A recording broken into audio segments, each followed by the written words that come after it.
As people around the world celebrated New Year's Eve 12 months ago, a new global threat emerged. Since that moment, the COVID-19 pandemic has taken so many lives and caused massive disruption to families, societies, and economies all over the world.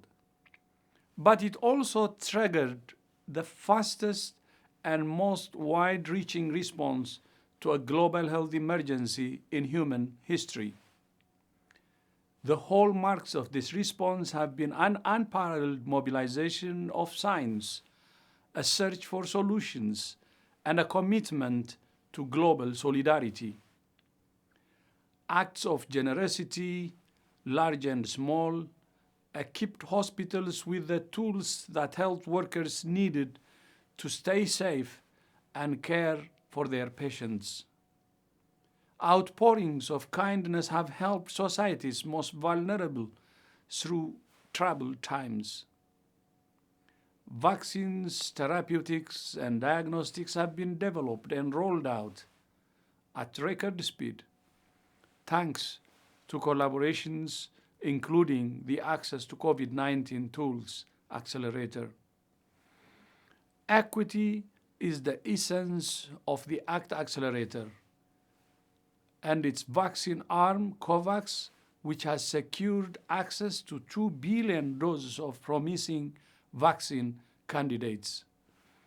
Vaccines offer great hope to turn the tide of the pandemic.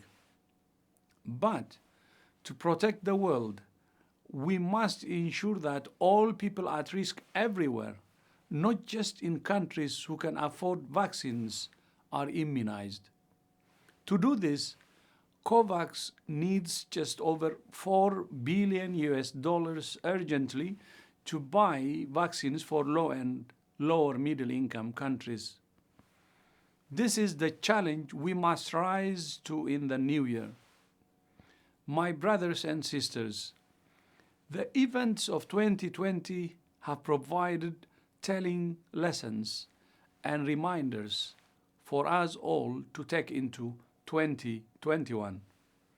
First and foremost, 2020 has shown that governments must increase investment in public health, from funding access to COVID-19 vaccines for all people to making our systems better prepared to prevent and respond to the next inevitable pandemic.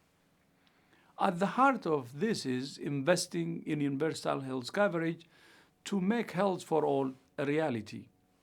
Second, as it will take time to vaccinate everyone against COVID-19, we must keep adhering to tried and tested measures that keep each and all of us safe.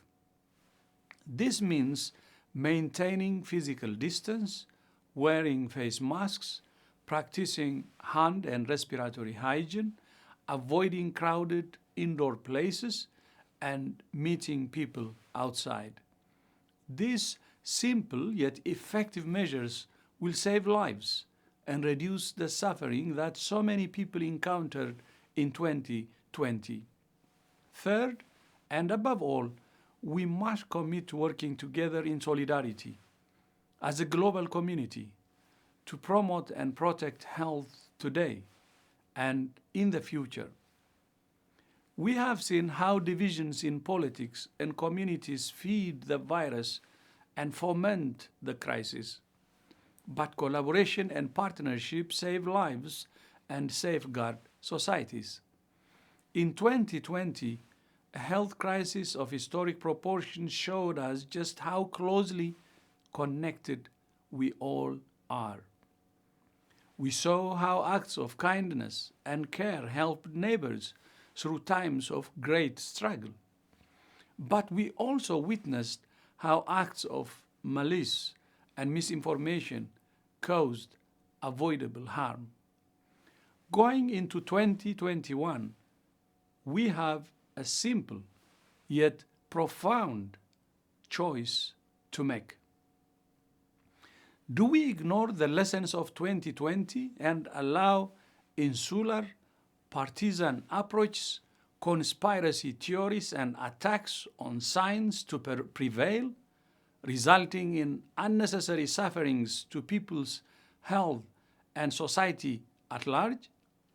Or do we walk the last miles of this crisis together, helping each other along the way, from sharing vaccines fairly to offering accurate advice, compassion, and care to all who need as one global family? The choice is easy.